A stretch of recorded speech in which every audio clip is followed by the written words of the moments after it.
Hey guys, what is going on? In today's video we'll be doing a small video analysis on Casper Rudd's forehand. So let's get to it. Okay guys, let's talk about his grip. He's using a grip somewhere in between a semi-western and a western, which allows him to hit still slightly through the ball, but he can get tons of spin.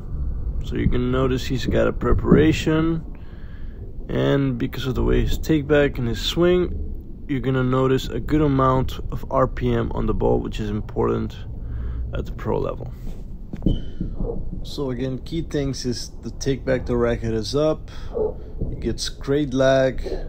At the beginning of his swing, he turns his shoulders a little bit more than his hips, and so it's a good fundamental for any forehand to have. If we talk about his base is always wider than his shoulders with his legs, and he's always staying very low, which again, you have to be in good shape to move and be the way he is with his movement, but it comes in handy. I give it an A+.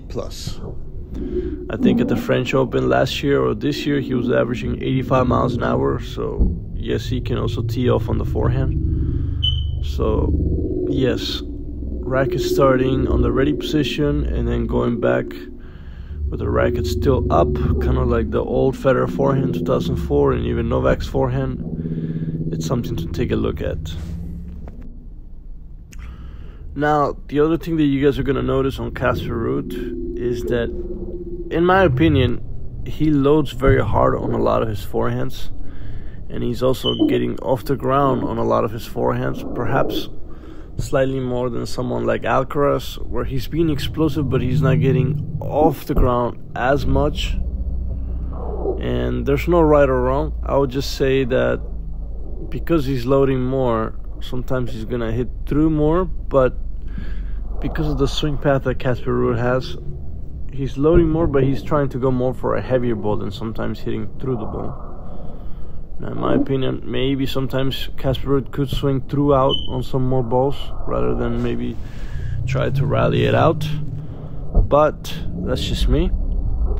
Now, in terms of modeling after his load, yes, you could copy his load and everything, but I wouldn't recommend to get slightly off the ground as much like he's doing, because for once you have to be in really good shape, and two, I just think you don't need to get off the ground as much to hit through the ball and hit a deadly ball. You just have to make sure you have good timing and good rotation, and you have to be careful because when you load really hard, sometimes it's hard to time it properly, and sometimes loading less is slightly easier to time, but again, if you have good timing, you can do it. However, I absolutely think you should model after his take back. The racket up all the way. Most of my players, I try to have them model like this.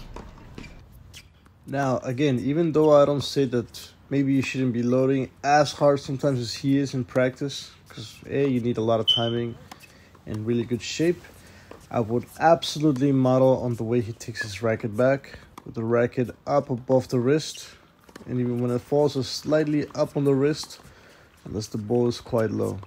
But I would absolutely model after the way he takes his racket back, 100%. Okay guys, very important too is the way he does his split step and how efficient he is at moving and being quick with his feet. Make my legs work and keep the legs going because it's ball, so that's why we do a shot in the middle. Now in these other clips, this is just me hitting some forehands, and again, I model slightly after Casper Rudd's forehand. I've even played around with using his grip. Now I may switch to a more conservative grip, but the racket up always stays on the back of my head. I always like to have the racket above, and even racket slightly above my wrist prior to the forward swing. So guys, thank you so much for watching. Like and subscribe, and good luck with your forehand. Take care.